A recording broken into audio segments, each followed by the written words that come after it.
Greetings, I'm Barrett and welcome to Meet Me at the Table.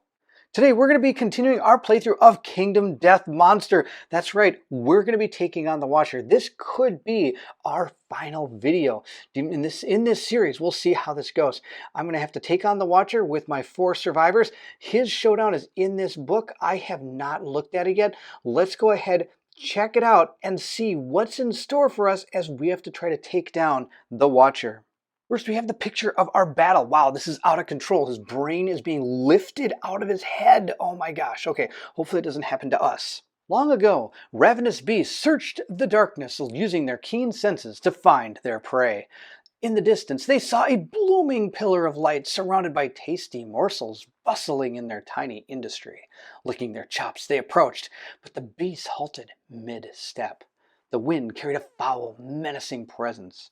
Surely the busy creatures were harmless. Yet the menacing warning persisted, felt it in their very bones. Instinctively, the beasts turn away, seeking their meals elsewhere. Here's the stat block of the Watcher. He has an instinct called Absorb. Move the Watcher directly to the center of the Showdown board. All survivors gain -1 strength token. That's terrible. And the Watcher heals, D5 wounds. I hate healing. Now, good news is he has a blind spot.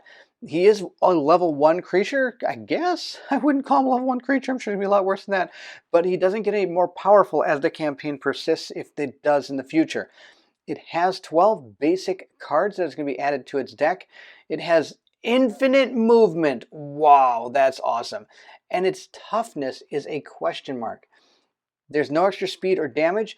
It has a life total of 15. So the AI cards are going to have nothing to do with trying to take it down. We have to hit it, wound it 15 times on its life points.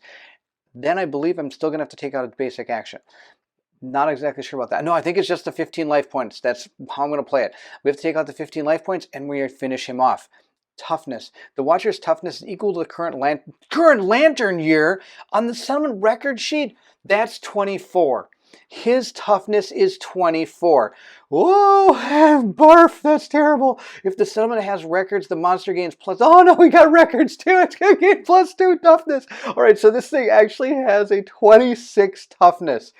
Oh my gosh. Okay, mental note, next time I play, don't take records or it makes this guy just that much harder. It does start with Audience, Retroon, Lantern, Vortex, Indomitable, and Vapor of Nothingness. We only know what Indomitable is more than anything else. I've gone ahead and taken Audience, Lantern, Vortex, Vapor of Nothingness, and Retroon out of the deck, and we're going to go ahead and go through each one of these really quick. First off, we have Audience. It's a trait. Terrified survivors spectate the battle in silence. Embolden. If there are less than 4 non-Retroon survivors on the Showdown board, a survivor from the settlement may depart and enter the Showdown. Place them in an unoccupied space along any board edge. Also, we have Lantern Vortex. It's a trait. At the start of each monster's turn, all survivors in the Void Nexus suffer bash. Oh, yuck. So I have to stay 3 spaces away from him. Well, good thing one of our guys is a bow. Then we also get to do the basic action after that happens. So at the start of his turn, he's going to do the Vortex, a basic action, then he's going to draw an AI card so far. Let's see what this Vapor of Nothingness does. It's a trait. Whenever the Watcher collides with a survivor, the blood flow to their brain stutters for a moment. Oh my gosh, it's like a mini stroke here. They suffer brain damage and damage to their head, ignoring armor points. So I'm going to suffer 1 to each of those locations, and I can't do anything about it. Fantastic. Last, we have our Retroon. You may summon a Retroon March, Double March, and Coordinate Attack. Coordinated attack, when a survivor attacks, add +6 strength to the wound attempt total for each Retroon adjacent to them. Oh, so that's how we're going to hopefully get enough to be able to wound this guy. 20, what did he say? 26 toughness? This is going to be ridiculous. Full rules for Retroon can be found on the Watch Showdown story event. So let's go quickly look at those so we understand everything that's going on. We have our Retroon rules. Up here it says you can also use a 100mm base to represent a Retroon, which is probably what we're going to do because I didn't know I was going to have to do this. It says a Retroon represents the settlement uniting to fight together. Each Retroon occupies 9 spaces as shown. and is made up of 9 unused survivor miniatures. So I don't have that many made up. I didn't know I was going to be making up miniatures, or I probably would have done it. I didn't know this was going to happen. A Retroon cannot attack monsters directly and instead lends its strength to the other survivors, which is why we get our +6 strength. A Retroon is treated as a single large survivor and moves as a cohesive unit on the Showdown board. Maintaining its configuration, Retroons have the following rules. Okay, so we're going to have to go ahead and get some 100mm bases. I have to think of a couple of those from all the expansions and stuff I have for Kingdom Death. So we're going to use those as our Retroon. I don't have enough models made up to make this possible. I think I have about 7 models totally made up, maybe 8 if I'm lucky, but 4 of them we're going to be using. So, because of course I magnetized those arms, so I didn't actually make up all these survivors. All right, next we're going to go on. It says, targeting and effects. A Retroon does not count as a threat and cannot directly be picked or selected as a target. Only monster collision and actions that apply to all survivors can affect a Retroon. A Retroon has no attributes and cannot be knocked down, suffer knockback, or gain status cards. For the purpose of survivor collision, treat Retroons as impossible terrain. All right, I think I got it. We're going to continue on. Killing a Retroon. When a Retroon suffers damage, including brain damage or collision with a monster, roll a d10. On a 4+, the Retroon is destroyed. A Retroon is also destroyed when a monster ends its movement on a space it occupies, or when a survivor controlling the Retroon dies. Oh, barf. When a Retroon is destroyed, remove it from the Showdown board and the settlement suffers -4 population. Well, it's better than 9. The loss cannot kill the other survivors currently in the Showdown. Fantastic. We have a population of 13.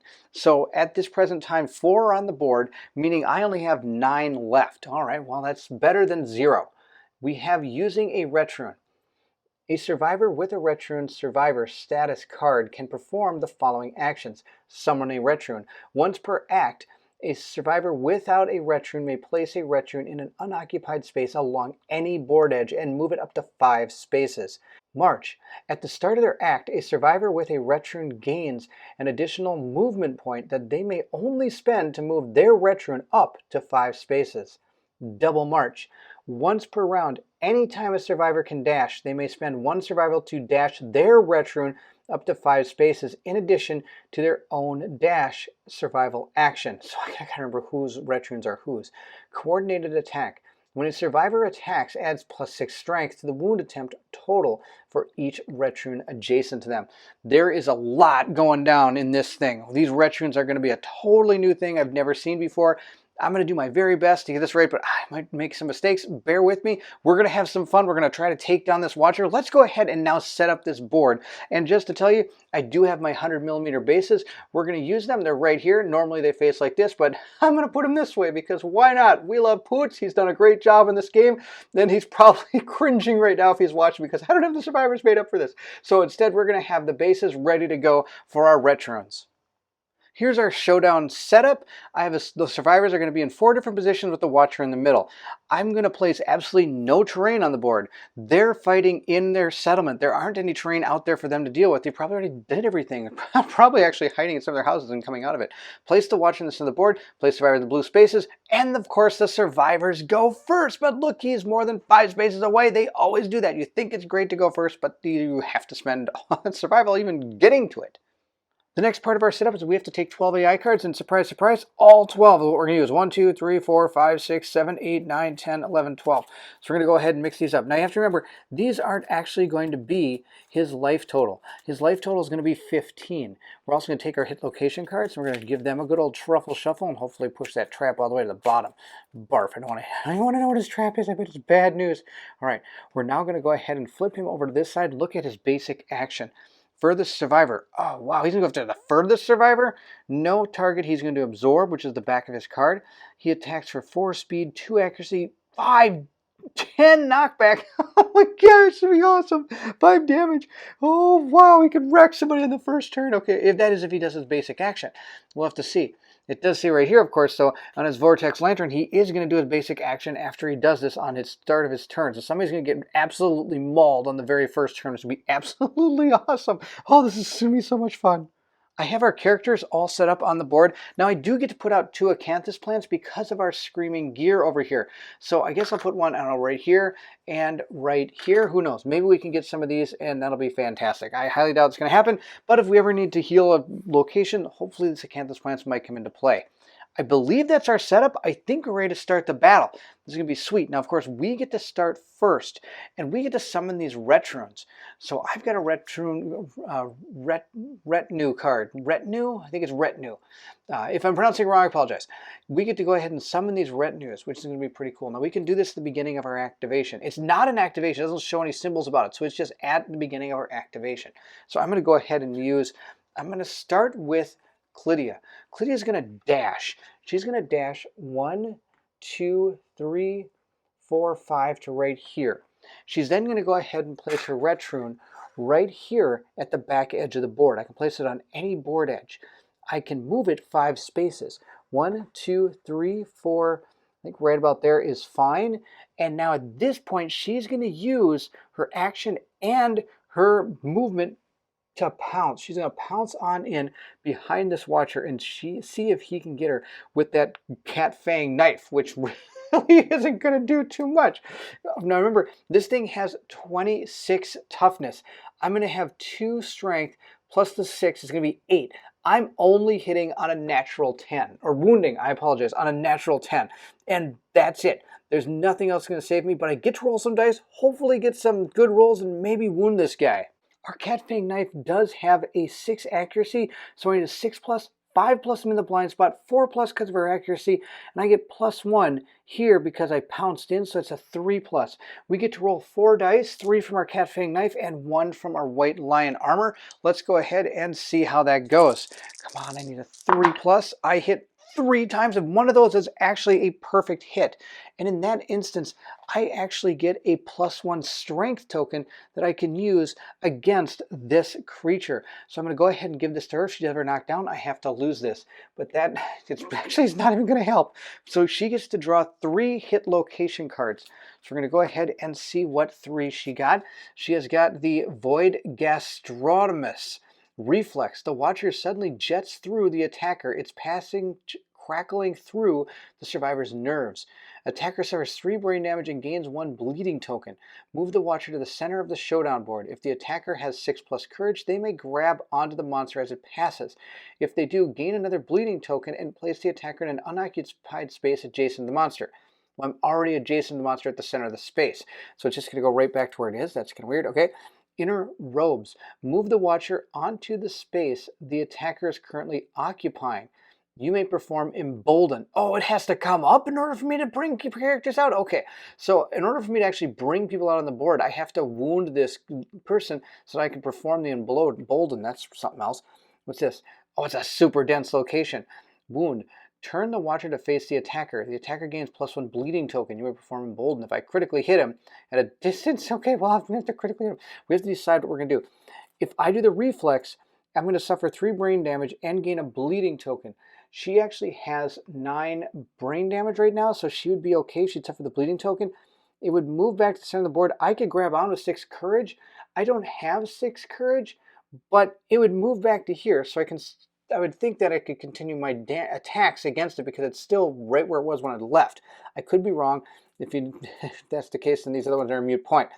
I'm going to start with this one because if I actually wound it, that's actually fantastic. Actually, why not? We'll start with this one. That'll be the better one to do anyway. We're going to do it in this order. There we go. Right like that. We'll see how we do against that one first. So I'm going to go ahead and roll my die. I need a natural 10 in order to wound this guy. Let's see how it goes. I got a 9. Oh, that's so close. Let's see. Who knows? Maybe it hit. 9, 10, 11. I get 12, 13 from this.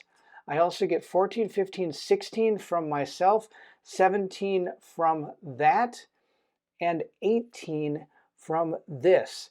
19, 20 from this, and I get 6 from that, bring it to 26. That's a wound. We actually wounded this guy. Okay, so I need to roll 9 or 10 or to wound this guy with one of those things stand next to me. That's awesome. I think I did my math correctly. Thanks goodness this +1 strength token actually gave me the 26 I need. So I have wounded him, so he's going to turn and face me. At that point, I am going to go ahead and gain my first bleeding token, which is not ever really good to gain, but that's okay. I'm then going to go ahead and remove this. I'm going to take his life total down to 14. So he goes from 5 to 14. I actually didn't show you the life total points. I'll have to show you that soon. But he is down to 14, which is pretty awesome. So we started off in the right direction, that is for sure. Next, we're going to go for the inner robes.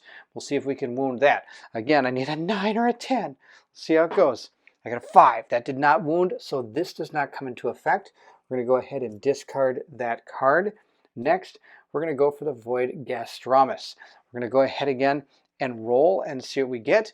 We got a 6. That didn't wound as well, but I do have to do the reflex. Now, before we do the reflex, there is something I want to do. I'm going to go ahead and track our retunes. I'm going to call them retunes. It's wrong, I apologize.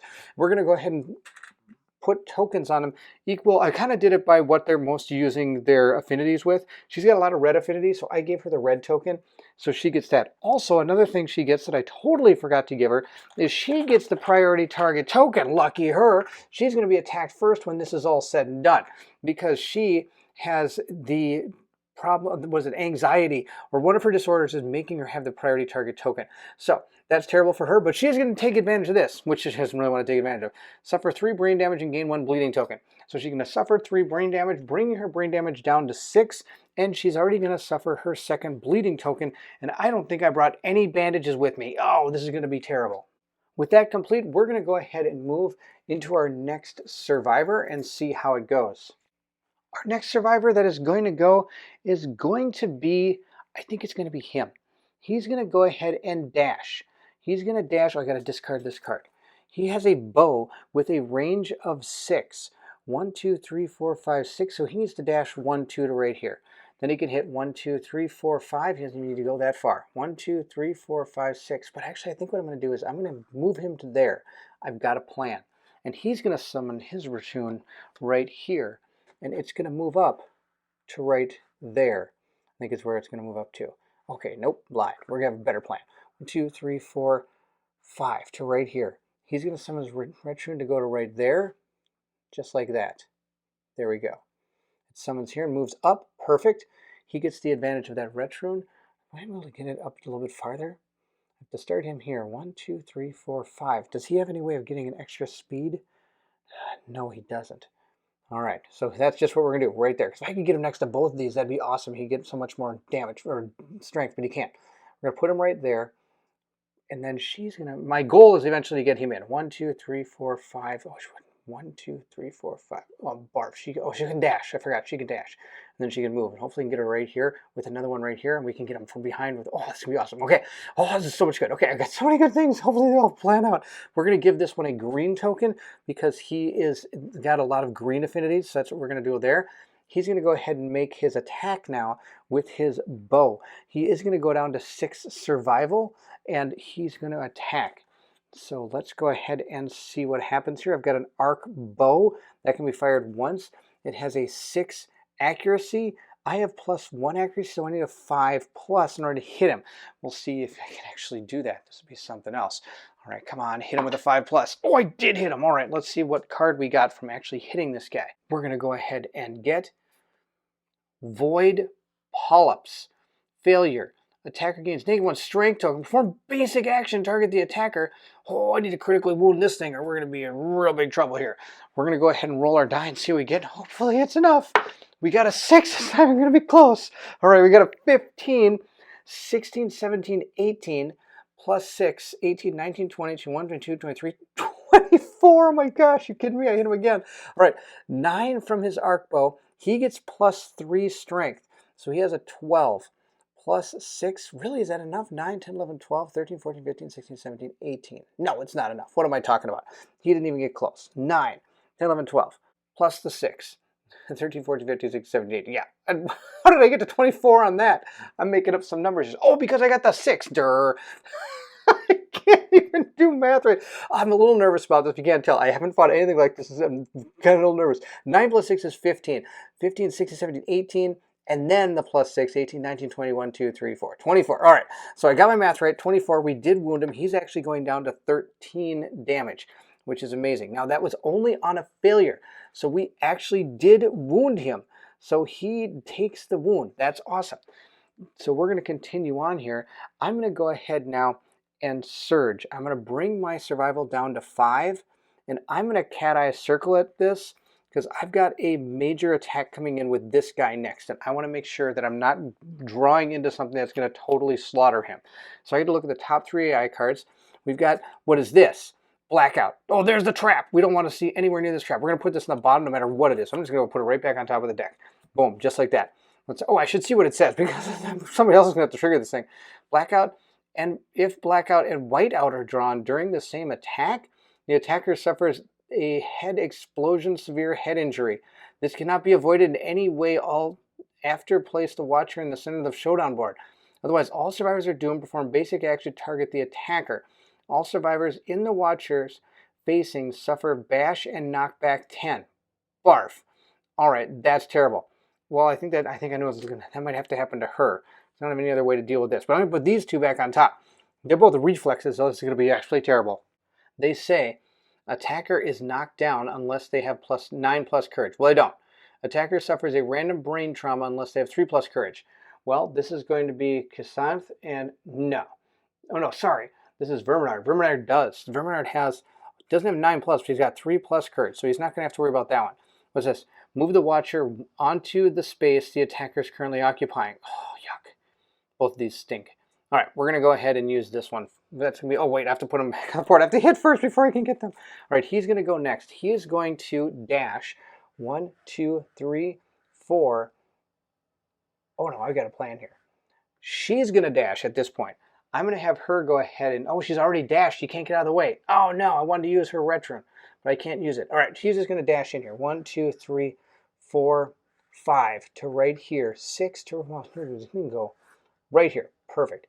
I'm going to go ahead and summon in his retro right here. It gets to move 5. 1, 2, 3, 4 to right here.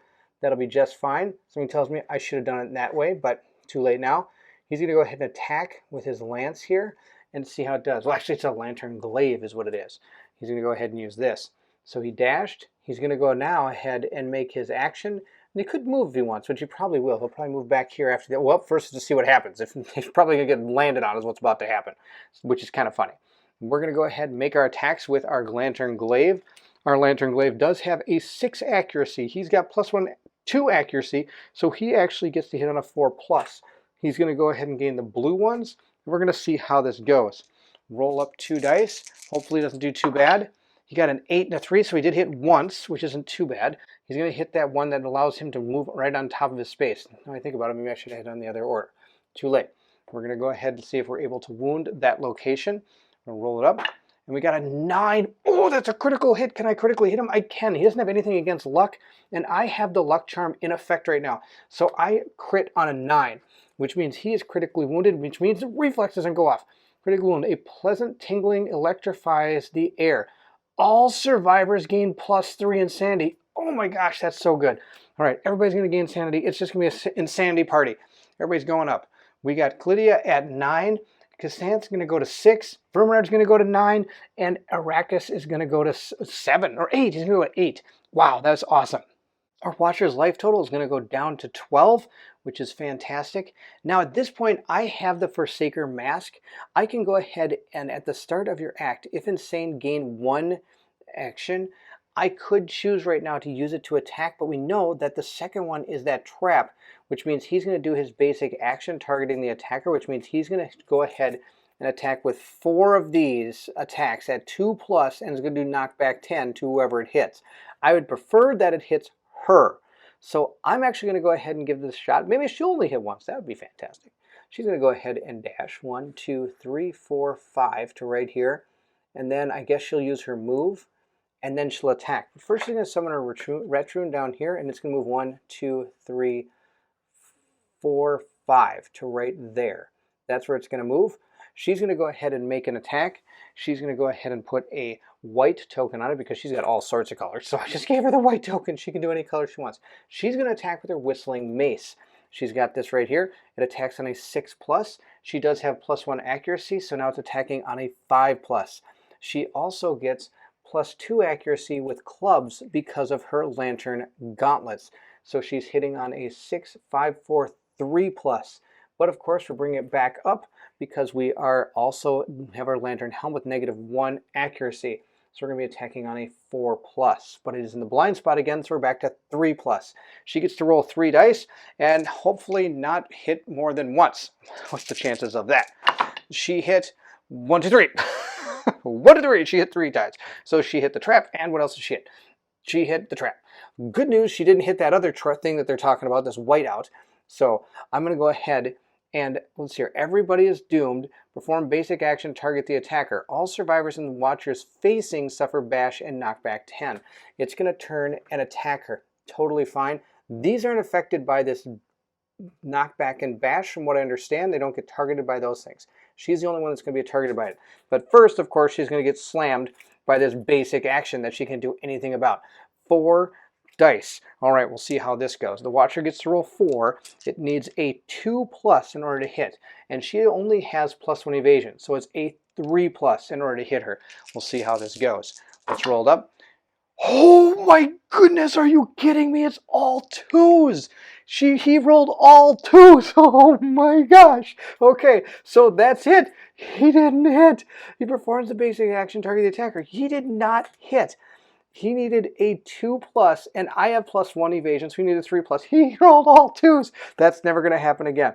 We're going to go ahead now, shuffle up the hit location deck, and of course I have to suffer knockback 10 and bash. And I don't have anything that's going to protect me from that.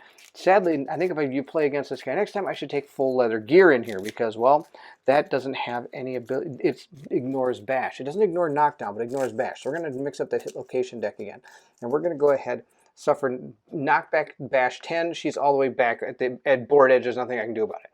But I can encourage her, and I probably will. We're going to go ahead and have herself. Oh, she can't. She's deaf because she's wearing this. She's deaf. She can't be encouraged. So she's going to have to just stay on the ground. That's awesome. All right. Good news. I can still surge.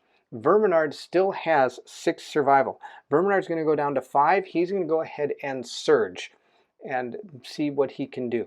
At this point, with the surge, we're going to use our Lantern Glaive again with Verminard. He's going to go ahead and attack. He needs a 5+, but he's got +2 accuracy, so he needs a 4+ against this Watcher. Let's see how he does. Come on, let's get this guy again.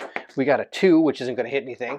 And we got an 8. Okay, so we hit him once. Let's see what we hit from the Watcher. We were able to get the Tentacle Chains. It's a first strike. Attacker loses 2 survival. If cannot, they gain the Stolen Dreams Survivor card. All right, let's go ahead and look at the Stolen Dreams Survivor card. It's right here. Well, let's look at it if we get it. Let's hope we don't get it. All right, it says attacker loses 2 survival. Okay, so he's going to go down from 5. He's going to go to 3. That's not the end of the world. The end of the world would be him being dead. That'd be the end of the world. We're going to see if we're able to wound this guy. We're going to roll up our die and see what we get. We got a 9, plus we get to add our sharp. I forgot to add sharp for our last attack. Another 10. Sadly, that's not the critical. But the 9 is the critical, but sadly, we cannot critically hit this location. There isn't a critical text. So we got a 19 plus both of these together. I believe you get to add them both because he's standing next to both of them. So he got well over 24. So our Watcher is going to go down to 11 hit points, which is fantastic. We now have to deal with the wound effect. Let's see what it says here. The bitter taste oozes of ozone fills the attacker's mouth, setting their teeth on edge. Turn the Watcher to face the attacker, then move the monster 3 spaces backwards. Cancel all hits now out of range. Oh, terrible. He's going to turn and go 1, 2, 3. So this guy's going to suffer knockback 1, 2, 3, 4, 5, but not bash. He's not going to suffer bash because he has the leather gear cards here that he ignores bash. So he doesn't have to worry about that. But that's the end of this. Sadly, he does have one more activation he could do, but he can't because the guy's not next to him. And I've already dashed. And I've done my action, and I should have already done my move when I did the action, but I didn't want to move. So he's done. We're going to go with this priority target token. We're going to see what happens to her because it is now his turn. I think everybody's done something. She has dashed, done her action move. She could do another action, but there's nothing left to do. I could have surged at when I was behind him, but I decided not to. We're going to go ahead and just, I could have, look at this. I got to learn something. Could have put that there when I brought the Ret Rune in, and she could have surged for 1,000,000. But that's okay. We're going to see what this thing does to us now. The first thing he's going to do is, of course, use his Lantern Vortex. And here's his 11 health. Sadly, I don't know where that card is. It's somewhere in my collection, but there's so many cards in this game I couldn't find it. So we're just keeping him right here just like that. We're going to go ahead and have to deal with this Lantern Vortex, which means it's going to go ahead and try to hit everybody within this range, and then it's going to perform its basic action. So let's go ahead and see who that hits. The person it's going to go ahead and hit is her. She's inside that radius here. So I have to move her. We're going to spend one of our survival, bringing it down to 7. And she's going to go ahead and dash. We're going to do something kind of foolish. I'm actually going to dash to here. The reason I'm doing that is because this thing's going to make me knock back 10. And if I run into this thing, it's like hitting an impassable object, which means she'll suffer collision, which means she'll be knocked down. Oh, that reminds me. This guy is also knocked down. I did that wrong. He's not supposed to take bash from this. He gets collision and he gets knocked back. So collision means that you actually are knocked down. You're not bashed. So I have to knock him down, which I already did. And she's going to dash to here, bring her survival to 7. Now he's going to go ahead and now he's going to perform his Lantern Vortexes. Nobody around. These things can't get targeted by this type of thing. Now he's going to go ahead and perform his basic action. Are you ready? He's going to come up and do this. He's going to move and attack target. And the target would normally be the furthest survivor, but she's got priority target token, so she's going to be targeted. She's going to hit with 4 dice for 2 accuracy and 5 damage each. So this thing's going to come running up. The other reason I did that is that means he's not going through any of my ret runes, so hopefully they can stay on the board.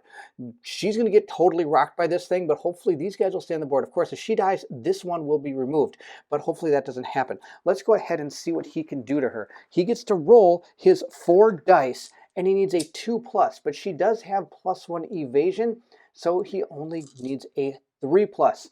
Let's see if we can do it. Come on, hopefully something not too bad. He hit 1, 2, 3, 4 times. Oh, boy, 4 times. Well, good news is I can at least dodge one of these. Let's see where he's going to hit me. I'm going to remove these dice and go ahead and roll. He's going to hit me twice in the head. Guess which one we're dodging? Yep, 1 to the head. I'm going to tick my survival down to 6 for dodging, and we're going to go ahead and take 4 to the head. 4, no, is it 5? It's 5. So 4, 5, which is going to knock her down. I mean, she's going to go ahead and lose this. Everything's going to knock her down. Watch this.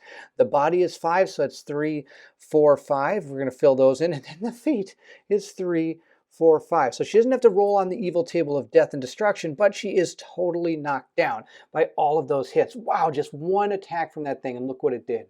Of course, it's not done yet. It now gets to draw its first AI card. Here we go. Hopefully we can survive it. He is going to do Void Warp. Survivor with Horus Ring. We don't have a survivor with the Horus Ring. Survivor to the closest to the board edge. All right, that's going to be Kashinth. She's the closest to the board. No target absorb. Move the watcher to the center of the board. Place the target in front of the monster. The target is doomed. All right, so it's going to move this person. Oh, this person suffers knockback 10 and collision. It's going to go ahead. She's going to be knocked down. Now, of course, this thing's going to go to the center of the board right here and knock back 5. 1, 2, 3, 4, 5. She went for a ride down there. We're now going to go ahead and take her, since she is at the farthest board edge, put her right here. She's still knocked down because she hasn't stood up yet. And let's continue. The target is doomed. Attack target. 2 speed, 2 actually, 10 damage after damage. If the target has the Horus Ring, which they don't, they suffer -7 to severe injury roll from this attack. Target gains the Stolen Dreams Survivor status card. All right, so here's the deal. I'm going to go ahead and attack. It needs a 3+ to hit me.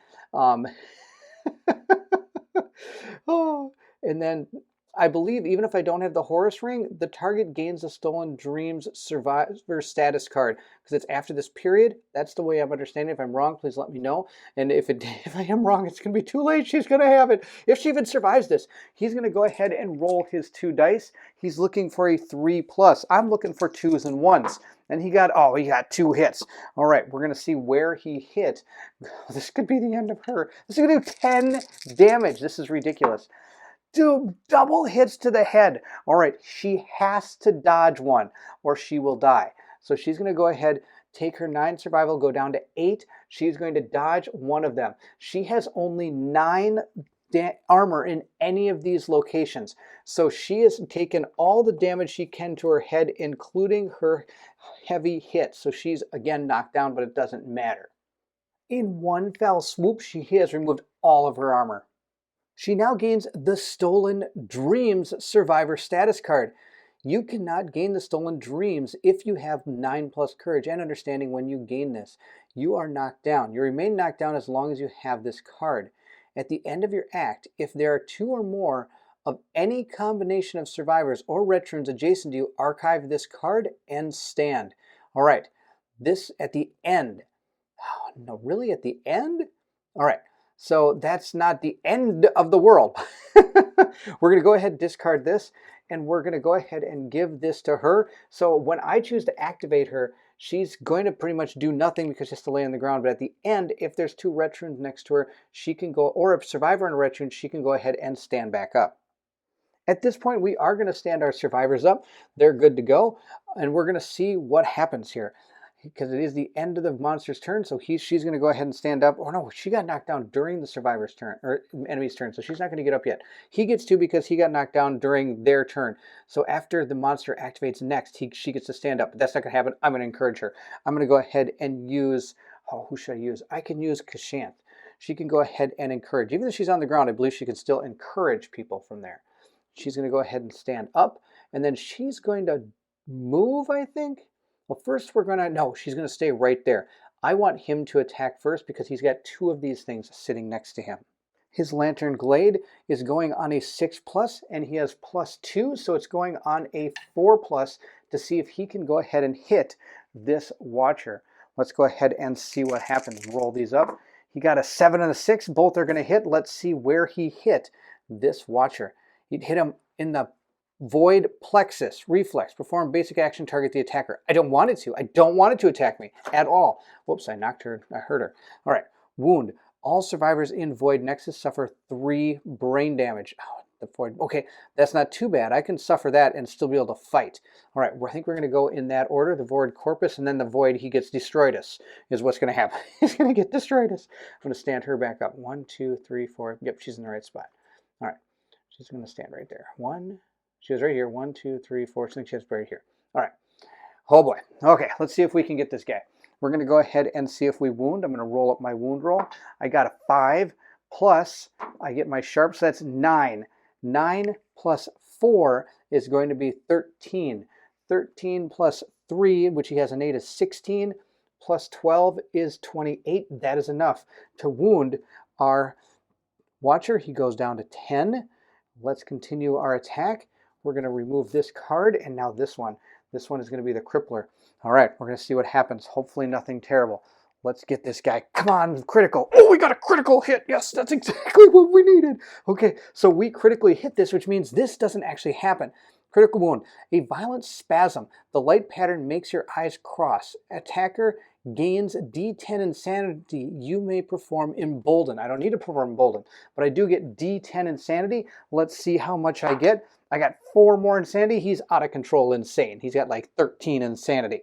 At this point, he is now going to use his Forsaken Mask to gain an extra attack, or action I should say, and he's going to go ahead and attempt to hit the Watcher yet again with his Lantern Glaive. Let's roll him up and see what he gets. He got a 7 and a 5. Both of those are hits. Let's see what he gets. Not something bad. He got Void Nerve Ring and Void Gangula. Now, before I do these, I did forget to do this. I'm supposed to take 3 brain damage. That's what I forgot to do. So she's going to take 3 brain damage, and he's going to take 3 brain damage. That brings her brain damage insanity to 6 and his down to 10. I did already give him the +3 from this. So what we have, or from the last critical, what I also have to do is these all took brain damage too. And from what I understand, if they actually take damage, we have to roll to see if they remain active. There's a chance that they might not be there, because this is going to be within 2 squares of him completely around. So this one's going to take damage. If I get a 4+, it goes away. I got an 8, so this one is gone. I'm going to lose some of my survivors. This one is also gone. This is turning out to be absolutely terrible. This one, let's see how that does. That one stays. Okay, that's perfect. And then we have 1 left. Let's see how this one does up here. Oh, this one is gone as well. So all of the people's, everyone's except for hers is gone. Now he got a 9 when he attacked for the last time, and even though it's a critical, it's not a Lantern 10, so it's not an auto hit. So I still do have to roll for my sharp, I think, to see if it hits. So I got a 9, 10, 11, plus 6 is 9, 10, 11, plus 6 is 17. He gets 18, 19, 20, 21, 22, 23, 24 to hit. So he did actually wound it. He did still get a 24, which is what I need to hit. No, I need a 26, don't I? Wow, that's ridiculous. I don't think he actually wounded that location, now that I think about it. I'm totally wrong, as usual. I don't have to worry about that die. Our critical wound states that your lucky blow always wound a monster, even if the wound attempt does not exceed the monster's toughness. A critical wound occurs when a wound roll resolves a Lantern 10 or Lantern 9, since I have that +1 luck. So I did actually wound him. I don't have to worry about the actually needing to get the extra attacks in. So we're going to continue on. I did do that 1 wound. We've lost a lot of our retrons, and we also lost 4, 8, 9, 10, 11, 12. 12 populations. We have no population other than these people out here right now. There's absolutely no more population I can even grab to bring out on the board. If these 4 die, game over. It's going to be game over, man. All right, let's see what we can do here. I have to deal with these 2 now because these are the next 2 that he hit. We've got Void Nexus. All survivors in the Void Nexus suffer 3 brain damage yet again. Is that really the same thing? All survivors in the Void Nexus suffer 3 brain damage. Yep. All right, we're going to go ahead and put that down here. What's this? Failure. Small explosions of light rapidly flicker over the watcher's surface, setting off violent seizures in the attacker's brain. If the attacker has 3 disorders, they are knocked down and gain 1 bleeding token. Otherwise, they gain 1 random disorder. Oh, that's going to be terrible. Okay. Oh, perform basic action, target the attacker. Well, that's going to be second. All right, we're going to go, but keep knocking her down. Maybe that's a sign as to what's to come. We're going to go ahead and see if we can wound this guy with our first attack here of the Void Nerve Ring. Oh, come on. Here we go. We need a big number. We got a Lantern 10. Oh my gosh, are you kidding me? This is awesome. Let's see what this says. Please says that you don't die. A glowing spasm, attacker gains +1 survival. That's fantastic. I'll take the +1 survival. And our watcher is down to 9 hit points. We're down, or life. So let's see. He's going to go up to 4 on his survival because he lost a couple. It's actually really good that he got that card. I can't fail this or we're going to have huge repercussions. Let's roll our roll and see what we get on this one. We got a 7, so we also get to do sharp. Let's see how we do on our sharp roll. We got 17. That's totally going to be enough to hit this guy. So we did not have to worry about a failure action on this. We wounded him. We're going to go ahead and tick our die down to 8. At this point, I'm going to have him. He's going to move. He's going to dash 1, 2, 3 to right here.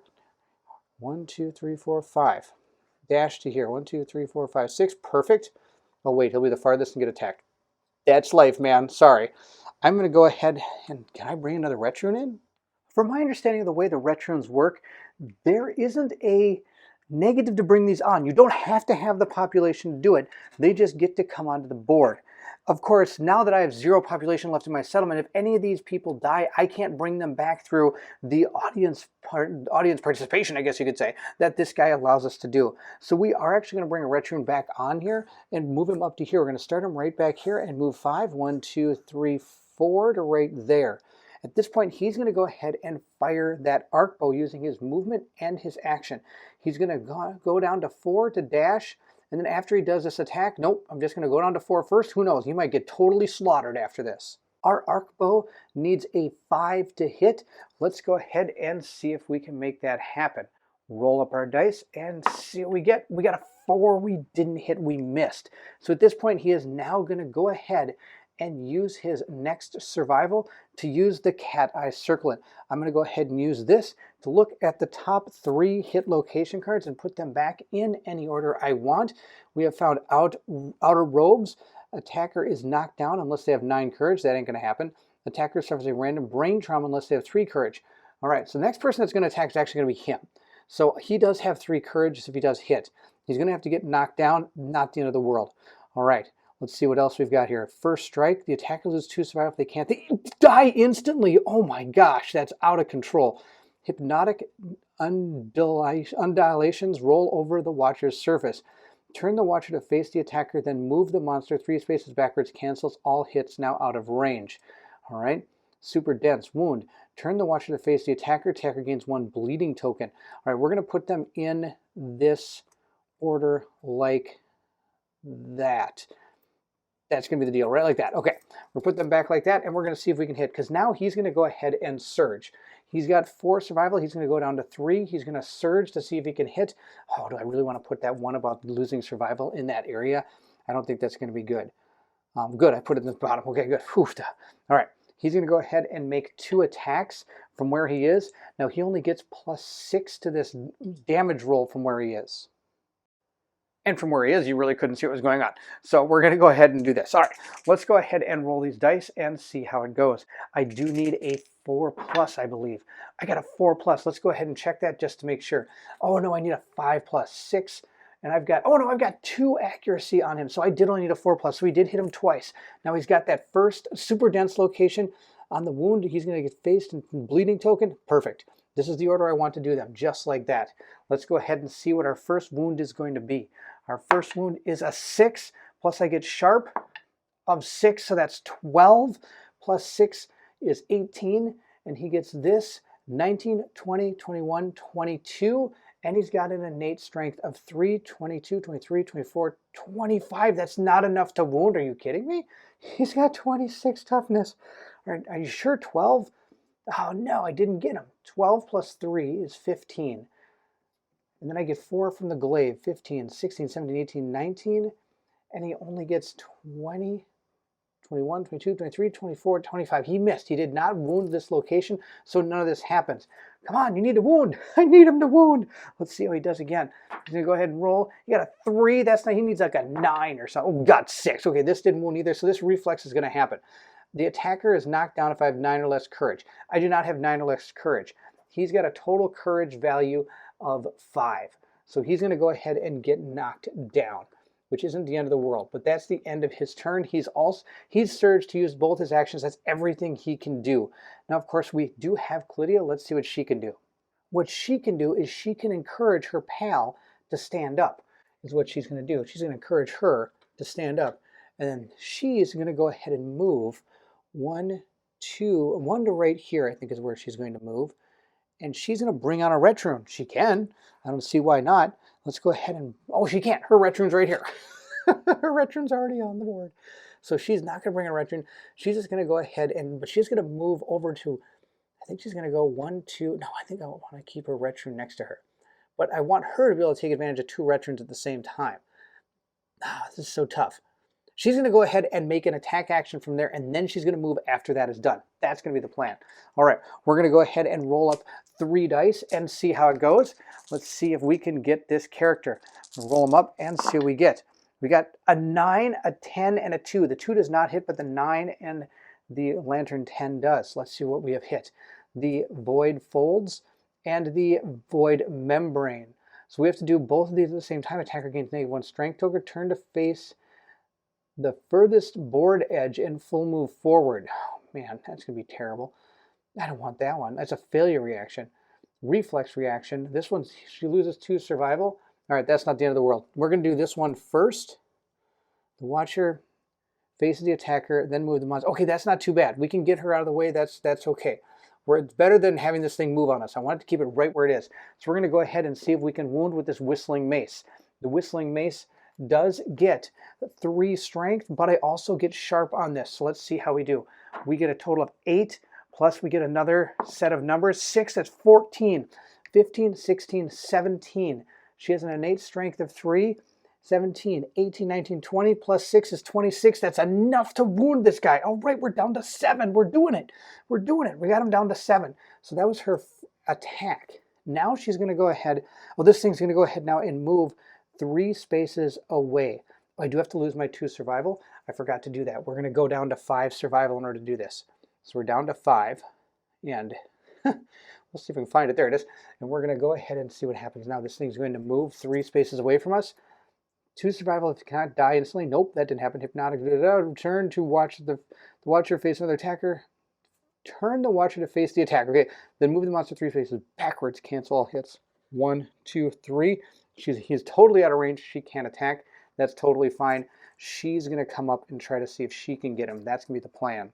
Sorry for the super panned out view, but for her activation, she's going to go ahead and put a ret rune out up here. And it's going to move 5.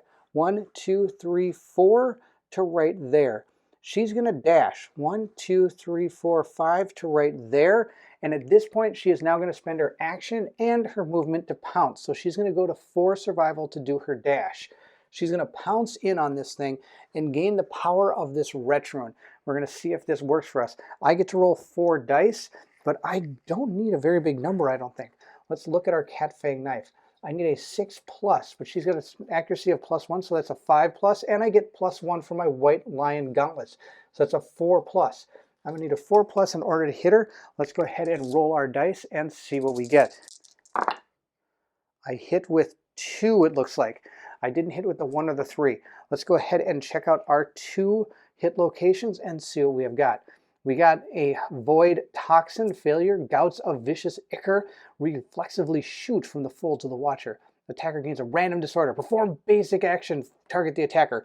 Anything that says basic action, target the attacker is something that goes in the bottom. Wound, turn the watcher to face the attacker and gains 1 bleed token, totally fine. We're doing that one. If I die from bleed tokens, that's way better than getting absolutely mauled by this guy. We're going to go ahead and roll our first die and see how much damage we can do to this guy.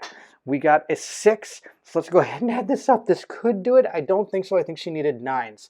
6, 7, 8 from her dagger, and then she gets 8, 7, 8. She gets 9, 10 from this, so that's 2, 4, 6, 12, 13, 14, 15, 16, 17, 18, and I think that's about all she's going to get. 19 she gets from this.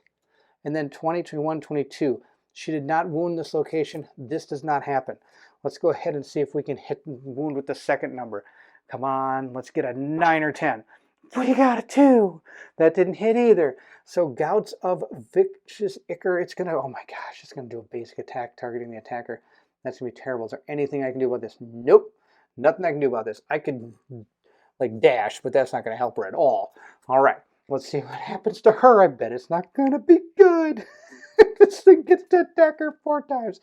All right, 4 attacks, needing a 2+, so it needs a 3+. This could be the end of our first survivor. We'll see how this goes. I need a 3+ in order to hit me. Rolls 4 dice. It hit with all 4, and I can't do anything about it because this thing has unlimited speed, so it's pointless to dash out of the way. We're going to go ahead and see where he hits me. It hits me in all those places. I can't use survival because I'm the one that's attacking right now. So we're going to go ahead and see what happens to her. There's going to be a lot of rolling on a lot of tables. This is not going to be fun. Getting hit for 2 in the body means she's going to have to suffer 2 severe injuries on the body. At this point, I am going to discard this to remove one of the body hits. That's how this works. It says, I am able to ignore. And if you suffer a severe injury, ignore it and archive this card instead. Now, I'm not sure if I get to see the roll first or not. I'm going to go with no. Let's see what happens to our body. It's going to be the black die. And then our legs is going to be the red die. Because this one I'm actually going to survive. If I get for 5, I'm going to lose all this armor and I'll go down to a heavy wound. Totally fine. The problem is I've got to survive those 2 first to even see if that happens. Let's roll these up and see what we get. We got double 8, so this could possibly, I might actually make it through this. So I haven't read it yet. We're just going to go ahead, take this off. She's about as wounded as a person can possibly be. Oh man, the only place that hasn't gotten hit with anything is the arms. The first one's in the arms. I'm going to gain a spiral fracture. Your arm twists unnaturally. Gain -2 strength tokens. Skip the next hunt. Gain a bleeding token. She has up to 3 bleeding tokens. Broken rib. It even hurts to breathe. Suffer -1 permanent speed. This injury is permanent and can be recorded multiple times. Gain 1 bleeding token or up to 4 bleeding tokens. -1 strength and 2 -2 strength tokens. The only way she can wound with is with a natural 10 unless there's 2 ret runes next to her. Then she's going to suffer knockback 10. 1, 2, 3, 4, 5, 6, 7, 8, 9, all the way to the end of the board. That's fantastic. All right, then I also have to gain a random disorder as well, because why not complete the circle of misery here? We're going to go ahead and shuffle these up a little bit and give her a disorder. That's what we get from the Void Toxins. Let's see what we got. We've got hyperactive. When you are running, fiddling with your gear or pacing, you are always moving. During the showdown, you must move at least 1 space every round. Okay, I'm just going to hand that over to her. If we ever have to draw more disorders, I'll shuffle it back in. But for the time being, that's what she has. She's right down here. Super excited to be there. And it's still technically our turn. We're going to go ahead and dash with Kashanth now down to 4. And then she's going to go ahead and surge to 3 and attempt to hit this guy. 1, 2, 3, 4, 5. She can use this Retroon. She can't move this one because this guy's in the way. Oh, wait, I can move it 1, 2, 3 to right there. Now she's between 2 Retroons. This is going to be awesome. Now, in order to dash that Retroon, I actually have to spend, I believe, 1 more of my survival. According to the way the rules say, it says once per round, anytime a survivor can dash, they may spend 1 survival to dash their Retroon with their 5 spaces in addition to their own. So we're going to do that. We're going to dash that 1 5 spaces. Now we're going to go ahead and see if we hit this guy. I need to get a 5+. Let's roll them up and see what we get. We got a 7, 9, and 4. That's 2 hits. I'll take 2 hits. Let's see how we do. We have found Void Nerve Net. Move the Watcher onto the space the attacker is currently occupying. Barf. This one is a super dense, impervious location. The lantern reflects your hopeless visage. Attacker suffers 3 brain damage. Well, I think we're going that order. What the heck, huh? Let's see how this goes. She's going to go ahead and try to hit this first. So let's roll it up and see how much damage she can do. She got a 9. That's not a critical because she doesn't have any luck. But she also gets to add sharp, so that's a 16, which is going to be enough to wound it, but it doesn't matter because it's super dense. So I am going to have to suffer 3 brain damage. That's okay. She still has 3 left. Now, of course, we're going to do the next one, which is not going to be a pretty one either. Let's see what this one says. All right, moving on to, all right, right on top of her. Let's go ahead and roll it up and see if she wounds her. Maybe she gets a critical hit. Come on, critical. Oh, I didn't get a critical. I got a 9. That was so close. All right, but I do get sharp. 9 plus 8 is 17. Plus I'm next to 2 Retroons. That's going to be a wound. So we're going to go ahead and bring it down to 6. Now, of course, he gets to land right on top of her. And now I've got a huge issue here. According to that thing being on top of her, she has to suffer collision and knockback. Or she has to be knocked back and she has to be knocked down. The problem is she can't go this way and she can't go this way because they're going to hit 2 impassable things. So I'm just going to shoot her out this way, 1, 2, 3, 4, 5, and knock her down over here. If that's wrong, please let me know. But we're just going to go with it for now. That's the end of everybody. Nobody else can do anything. We're going to go ahead and move into the Watcher's turn. The Watcher is going to do its Lantern Vortex, which is going to, all survivors in the Void Nexus is going to suffer bash. They can't suffer bash. He can. He's already bashed. He got bashed. So that's the end of that. Except now it's going to perform its basic action. And its basic action is going to be to target the person that's so far away. Oh no, I'm so sorry, Lydia. Our big leader is about to take a huge turn for the worst. He's going to come tearing straight to this Retroon, right to her. We're going to have to roll to see if that Retroon stays alive. I need, if it gets a 4+, it disappears. 6, it's gone. I lose 4 more population, but I don't have any population. So like I said, from what I understand, it just means it disappears. I can keep bringing them on the board as long as I have my 4 survivors. I'm not going to have this one for very long, so I might as well just about take that off. We're going to go ahead and roll up our 4 dice to see how he does against her. He needs a 2 or plus, 3+ because I actually have 1 evasion. Let's see how he does. It hit us 4 times. I don't even know if this is worth really rolling up. Okay, I got hit 4 times. Let's see where the 4 places I get hit are. Legs, arms, head, and I got 1 more die. We're just going to start with, oh, here's 1 more die. And the body. All right. So I have to take critical wounds to every single one of those locations except the head. No, the arms. The arms is the one I don't take a critical hit from. I could dodge one. I might as well dodge 1 to the head. What the heck? We'll go down to 3 survival. I mean, it doesn't hurt. We'll go down to 3, and we're going to go ahead and roll these up and see what we get. I'm going to roll 2 of these. The body is going to be the red die. Let's see what we get. We got a 4 and a 5. I guarantee you one of these is a bleeding token of some kind. So let's go ahead and check it out. Yes, both of them are actually bleeding tokens. I'm not even going to put the camera on the book. You can see right here.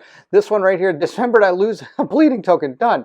Can't even do anything. All right, this person has lost. She is dead. Her Retroon is destroyed. That means I am down to 3 survivors, and I can't bring anybody back out because that's the deal. We don't have any population to be able to bring in through our Emboldened. That's the end of her. She has met her match when it comes to the Watcher. But we're not done. The Watcher has only done its basic attack. Now it gets to draw its AI card. What does it do? It will do Petrify. Closest threat in field of view. There is no threats in field of view. Oh no, it's even worse. It's going to go ahead and absorb. It has no target. Closest threat in field of view. There is nobody in field of view. He is going to then do his absorb, which is absolutely horrible. Let's see what it says here. Move the watcher to the center of the board. All survivors get -1 strength token. The watcher heals D5 wounds. All right, we're going to put him right here in the middle of the board. Everybody gets a -1 strength token. It wasn't hard to hit now. It's even worse. That's awesome. So everybody gets one of these tokens. I'm going to dish these out. There's 3 of them. We're going to give one to Arrakis, one to Verminard, and one to Kashanth. Good news, Kashanth has made it longer this time than she did last time. She must have had new unit-itis last time, but this time she's doing a little bit better. She's at least in the fight. We're now going to heal him D5 wounds. Let's roll that up. He got 1. Okay, that was pretty good. I'll take it. I got a 7 there. He goes up to 7. It means I'll have to do 7 wounds with 3 people. That's the end of his turn. I get to stand my people up, and we get to start our next round. Of course, with everything going on, I totally forgot that Stolen Dreams is supposed to be on top of this character. She's still supposed to be there. She can't actually activate. She shouldn't have actually been able to hit, wound, or anything. So I'm going to go ahead and I guess heal it 1 wound. That's what I'm going to do because that was my fault for doing that. It's going to go back up to 8. I can't stand that thing up unless there's a person and 2 ret runes next to it at the end of her activation. And she never did really activate until after everything was already out of the way. That being the case, I'm going to go ahead and have him start. He's going to use his move and his action to go ahead and fire that bow. It's the best we can do. Let's see what we can do with that thing. We're going to go ahead and roll our die and see what happens. I got a 3. I missed with the bow. The bow missed. He's got to get better than hitting with the bow. He's then going to go ahead and dash. So I'm going to go ahead and bring this down to 1. Mainly because I want to move this. 1, 2, 3, 4. Oh, maybe I don't. I don't think. Oh, wait, I can dash him. Can this thing even get there? 1, 2, 3, 4, 5. Can this thing get there? 1, 2, 3, 4, 5. No. All right, there's no point in dashing this thing. What I'm trying to do is get that ret rune next to her so that she could actually get up. That would be the plan. I don't know if he's going to be able to do it because I only have 2 people. All right, we can use him. He didn't dash. He's just going to stay right there. This guy's going to go ahead and activate. He's going to move 1, 2, 3 to here. He can bring on his ret rune, and he's going to go ahead and see what he can do with it. It's going to come in and end right here. That way, at least, they're both next to her so they can go ahead and get her to stand up when it is her turn. She still has this Stolen Dreams. Now, the problem is they've both got to be there when it's her turn. So we'll see how this goes. Maybe nope, I got to keep it right there. It needs to be where she can touch it. And then if, okay, yep, I think we're okay. That's how we're going to do this. He's going to go ahead and attack. He gets 2 attacks with his spear. He gets that giant glaive. Let's see if we can get it. We need a 5+ in order to hit, 4+ in order to hit. Let's see how we do. We didn't hit. Oh, that's terrible. Okay, but that's actually not the end of the world. I'm going to have her go next. Her activation is now over. She does get to bring a ret rune on. Now she does get to bring a ret rune on. So I'm actually going to bring a ret rune on right to here. And she's standing up. Her activation is now over. She stands up. There's a ret rune right there next to her. She's going to go ahead and surge. She's going to take her survival down to 1. I believe this is a wrong number because she probably surged and stuff to do when she was actually on the ground. And she's going to hit this guy with this whistling mace. This is going to be awesome. I'm going to hit him 3 times. Let's go ahead and roll our dice and see what we get against this watcher. We roll them up. We got a 7, a 2, and a 1. The 1 is going to hit us in a random location. Please, not the head. The body. Okay, that's totally fine. She's at 8 in the body. And we did get to hit him 1 time. Let's go ahead and see where we hit him. Come on, someplace nice. Someplace nice. Inner robes. Wound. Move the watcher onto the space attacker is currently occupying. Really? I thought we already had that one. Maybe it's from looking at the cat eye circlet. I don't remember. I thought I saw that, though. We're going to go ahead and see if she wounds it, though, and see what happens here. I got a 1. I also get to add my sharp to it. I got 5. 5 plus 12, which might not be too bad. 5 plus 12 is, what, 17? 18, 19, 20 from my mace. And that's it. 23. 23 ain't going to hit wounds, so this thing doesn't actually fire off. I'm going to go ahead and surge with this guy now. He's going to go down to 2 survival. We're getting dangerously low. I did get rid of this card because there are multiple people next to him. Let's just make sure we did it right this time. At the end of your act, if there are 2 or more of any combination of survivors or veterans adjacent to you, archive this card and stand. All right, we get to stand up. Awesome. We're going to go ahead and attack again with the glaive. I'm surging this. Let's see if this works. I need to get a 4 or better to hit. I hit twice. A Lantern 10 does not help him. We're going to see what we get. We've got, let's see, is that 2? It is 2. I thought it was 3. We got Void Nerve Mask and Void Light. Okay. All survivors in the Void of Nexus suffer 1 damage to all hit locations. Oh my gosh, is that going to be bad? That's going to be really bad for her. She's going to have to suffer a serious wound. Oh no. All right, let's see what else. We'll just critically hit it. I think that's the best plan. Let's critically hit that one. Reflex. The Watcher's Cloak luminescence floods the attacker's head with searing pain as the Watcher floats away. The attacker suffers 3 brain damage and gains 1 bleeding token. Move the Watcher to the center of the Showdown board. If the attacker has 6 understanding, they see a vision of their future in the light and gain D5 plus 1 survival. I don't have 6 understanding. He only has 5. He's got 5 of both. I wish one of these would have given me an understanding. We're going to go in this order. Hopefully we can wound this and see what happens.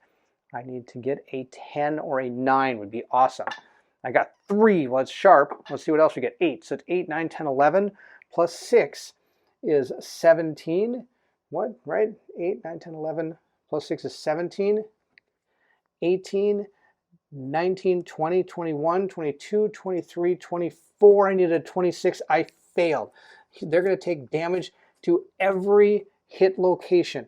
So the first thing I have to do is roll to see if these Retrons stay here. I probably should have done this one first when I think about it.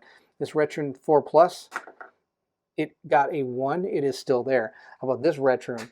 It got a 2. It's still there. Wow, both these Retrons are still there. Let's see if she's still there. She gets to take a serious wound to her head because she has no armor in her head at all. Let's roll it up and see what we get. We got a Lantern 10. Oh, that's a good time to get one of those. Let's see what happened to her.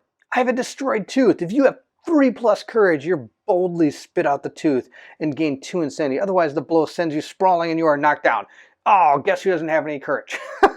That would be her. All right, we survived that attack. We only have to survive 1 more attack. That's it. That's all we gotta do. But first, I get to go ahead and see if we wound this.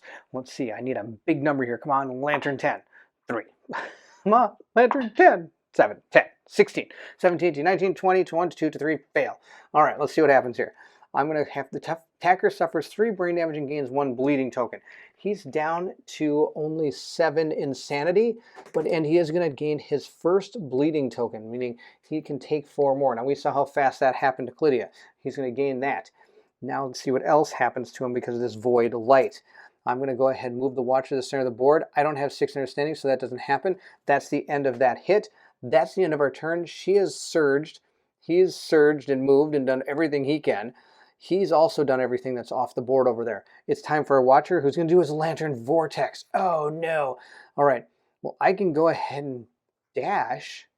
I can dash both these characters, but they're out of survival. She's going to be out of survival.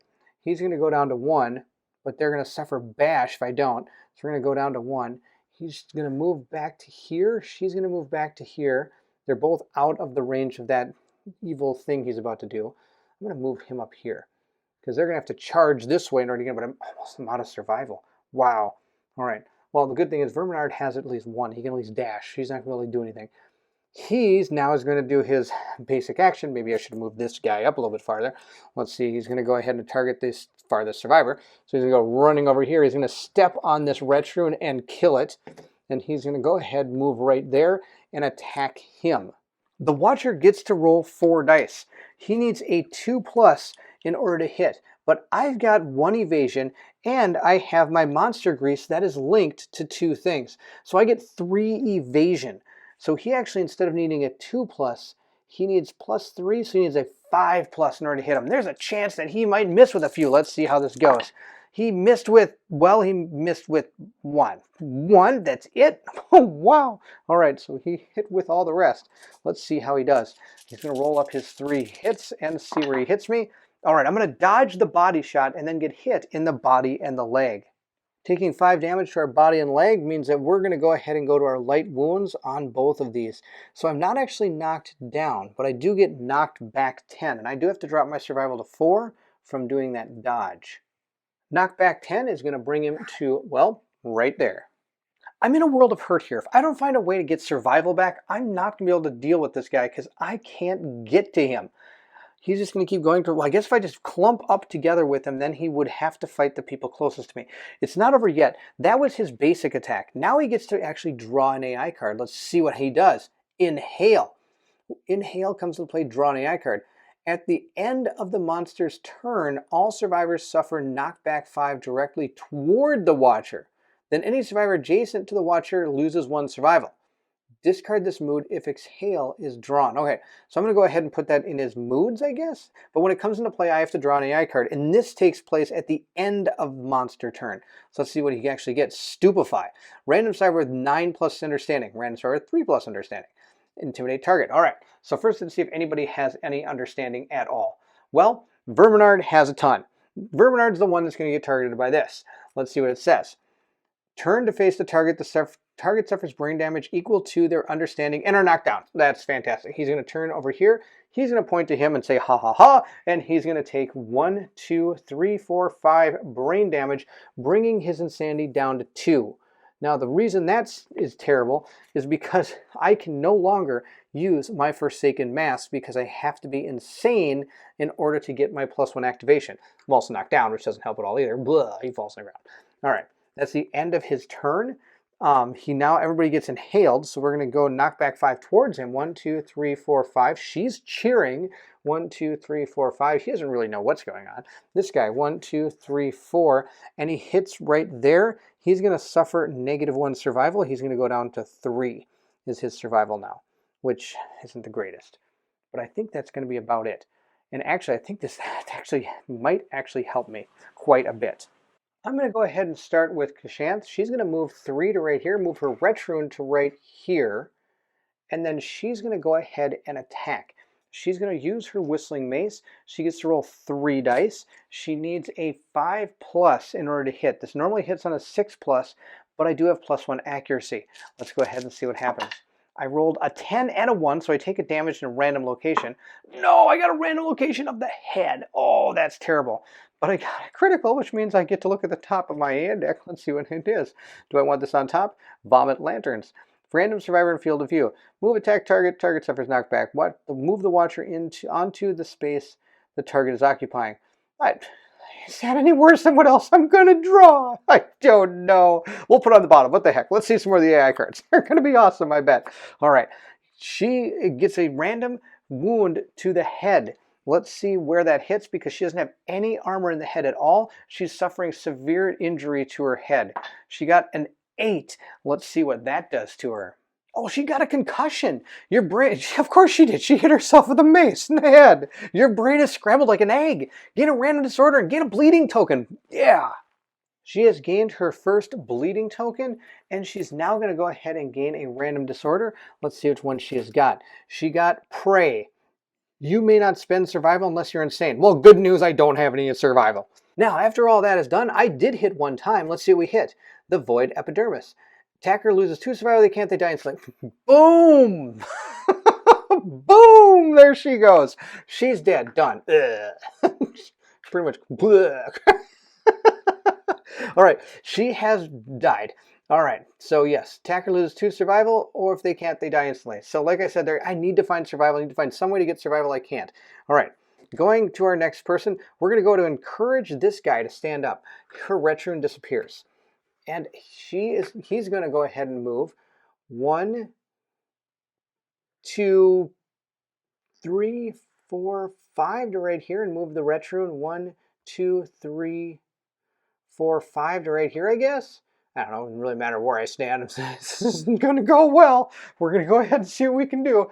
We're going to roll our dice. I get to roll 2 dice. Now, sadly, I don't get that extra because I'm not insane anymore. Let's see what happens with this. I'm going to roll them up and see how we do. We got an 8 and 7. That is 2 hits. All right, let's see where we hit her. We hit her in the Void Hood. Failure. Attacker gains -1 strength token. Turn the Watcher face the furthest board edge and move forward. Terrible. Attacker gains -1 strength token. Perform basic action. Target attacker. We're going to do that one first. I'm just going to critically hit both of these. That's going to be my plan. All right, let's see how we do. We're going to critically hit this one first. I'm going to roll it up. I need a 9 or 10. Oh, I got a 5. That's not a critical hit. Let's see what else we get. We got a 9, so that's 14, plus I get 6, So 14 plus 6 is 20, plus 4 for my glaive for 24. I did wound him. I'm going to go ahead and bring him down to 7. Roar. Now we're going to get rid of this. We're going to go ahead and continue. This one, let's not fail this one. I don't want a -1 strength token or anything else that I see on that card. We're going to roll this up. I need a 9 or 10. I got a 7. That's not a 9 or 10. We'll roll this one up. That's a 10. That's 17. Boom. That's enough to hit this guy, wounding him again. He goes down to 6. Oh, look at this. All right, we got him to 6. We're going to go ahead and discard that card. That's done. He does have 1 survival left. I could use that survival to go ahead and make an attack. If I do, there's a chance I'm going to die. Because if he draws any cards that makes me die from not having survival, it's going to be the end. Problem is, every card I've seen like that says you need to have 2 survival to survive. I don't. We're actually going to have Arrakis fire his bow from where he's standing. That's what he's going to do. Oh, maybe he should dash. He can get the bonus from the people. He's going to dash to here. He's going to go ahead and go down to 1 survival to dash to there. He gets to bring his own Retrune out on his turn, which I totally forgot about. And he's going to bring it 1. I got a better plan. I think I'm going to bring him. I got to try to figure out. Yeah, right there. I'm going to dash him to there. The Retrune's going to come out to there. Oh, that's too bad. That's not where it's not very good. Maybe there's a way to. Perfect. It's going to come out. Oops, sorry. Here, and it's going to go up to there. There we go. He's going to.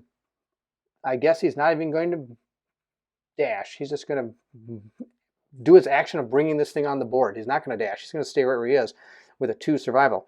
And he's going to use his move action and his attack to attack. He's bringing his Retrune on to right there. He's going to go ahead and see if he can hit this thing. I need a 5 or better in order to hit. Let's roll it up. No, I missed. I needed a 5. No, I needed a 4. I'm in his blind spot, believe it or not, with a bow. That's unbelievable. I'm going to go ahead, draw our hit location, and see where we got him. Oh, we got Blackout. I knew these were coming. There's not very many left in the deck. Everybody's doomed. This thing performs a basic action, target the attacker.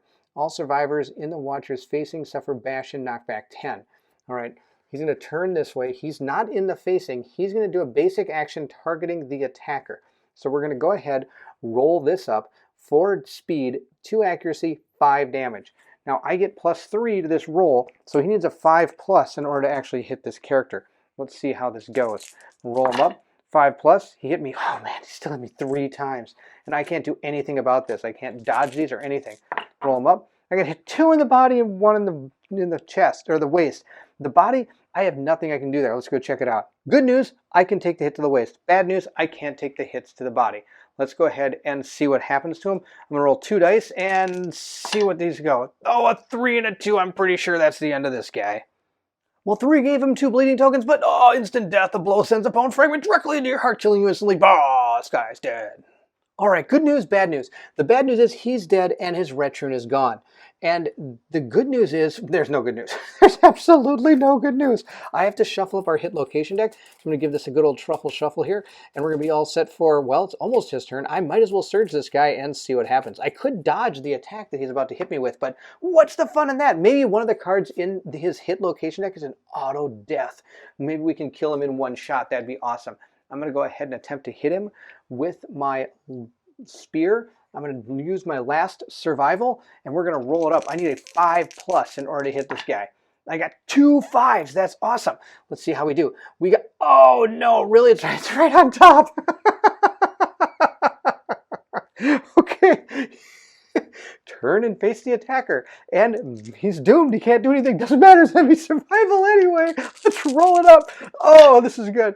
He missed with 1 of his attacks. He missed with 2 of his attacks, actually. He only hit us twice. Let's see where he hit us. He hit us in the feet and the waist. I'm actually going to be able to survive both of those hits. Taking 5 damage in the legs means I'm going to be at my heavy wound, not at the end of the world. I'm going to get knocked down.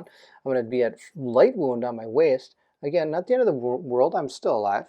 All right, good news, bad news. We do have to shuffle our hit location deck. We're going to give just a quick truffle shuffle here to put that trap. Maybe we'll put that trap right back on top. That'd be a super exciting way to end this. We're going to go ahead and knock him down, because now he's not going to suffer 10 knockback because he's going to hit his Retrune, which is going to stop him. Now all he has to do is worry about this basic attack. I don't think he should be okay. He should be able to take this, no problem. I have faith in this guy. We're going to go ahead and see how he does. He's going to take 4 dice from the evil watcher guy here, and he's going to roll them up. He needs a 3+ in order to hit my guy. Let's see how he does. He missed with 2. That's promising. If he can hit me only in 2 spots I have armor, that'd be fantastic. Let's see where he hits me. The legs and the waist. Oh, those are 2 places I don't have any armor. Having no armor in the legs or the waist, I'm going to have to roll on the severe injury table. Let's see how this goes. Oh, I got to pick the 2 dice. My red one is going to be the legs. The black one will be the waist. We got a double lantern 10. Whoa, I'm probably going to make it through this. So the lantern 10 in the waist is belly up. Your blow sends you sprawling and you are knocked down. The one in the legs says that you have lost your balance. The blow sends you sprawling and you are knocked down. Guess what? I'm already knocked down. That's the end of the basic action. Now he's going to attack me. Why do I feel like I should start playing Don't Fear the Reaper? Let's see how this goes. I'm going to go ahead and get, Exhale. When Exhale comes into play, draw an AI card at the end of the monster's turn, suffer knockback 5 directly away from the watcher. Discard this mood or inhale if that mood's in play. So inhale is, I'm going to discard it. We're going to go ahead and draw an AI card and see what happens. Throttle. Like he hasn't already stepped on the throttle yet. Closest threat. There isn't a threat. And there's no threat, so he's going to go ahead and absorb.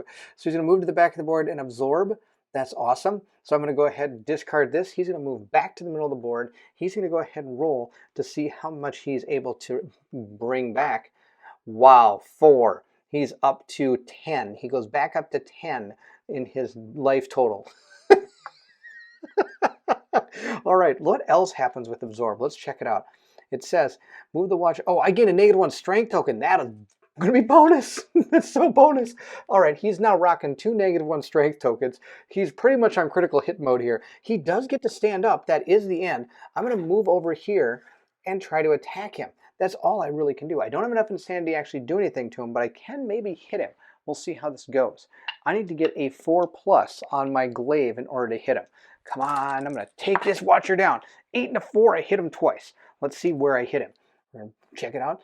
The Void Ganglia, or in this one, attackers 2 survive. If they can't, they gain Stolen Dreams Survivor status card. That's going to be it, because I can't get up.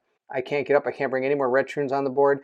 At the end of your act, if there are 2 or more of any combination of the Survivor red rune adjacent to you, archive this card and stand. So basically, the Watcher is just going to turn, watch me fall to the ground, and stand there and stare at me until I die. That's all that's going to happen. Defeat. With great inhalation, the Watcher greedily consumes everyone and everything before traveling for an aeon, ultimately seeking a new place to hibernate. The time of the settlement has come to an end. Its people and history are lost forever. Game over. Which, interestingly enough, is actually a story event. It's the game over. So there we are. That's probably us with the Watcher standing over us, just watching us at the end. That's all he's doing. He's just standing there and watching. Yay, the Watcher. Game over. Your campaign has ended. In death and magnificent hopelessness, the settlement is lost. Start a new campaign by taking a settlement record sheet and filling in a box under the Lost Settlement section. Apply all milestone bonuses earned to your new campaign and begin the first story. For every successive settlement you have lost, you may fill in a box and continue to earn new milestone bonuses for your future campaigns.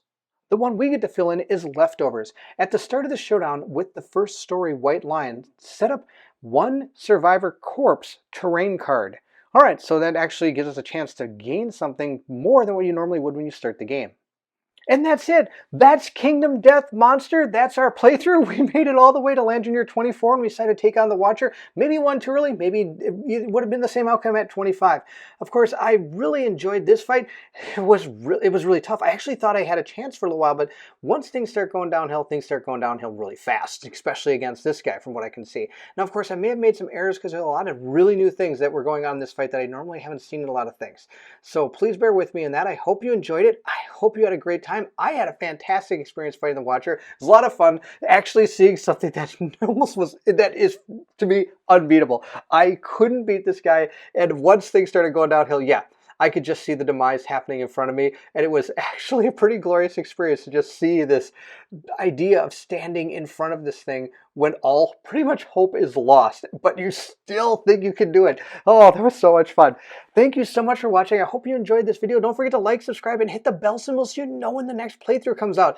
It's not going to be Kingdom Death, but I'm not denying that we may come back to this game. This has been a phenomenal experience. I have had an absolute enjoyable time not only playing this game, but being able to play with all of you. It's been so much fun. Everybody in the comment section it's just made this game such a blast. Thank you to everybody for coming together and creating a fantastic experience when it comes to Kingdom Death. This is it. This is our settlement. Solace is no more. But a new settlement may rise from the ashes. It's not going to happen right away, but I do think I'll be coming back to this game. This game was super fun. Don't forget to leave anything in the comments below. I really enjoyed this. I hope you did too. Again, thank you so much for watching. And if you're excited to see what comes next, then I need you to meet me at the table.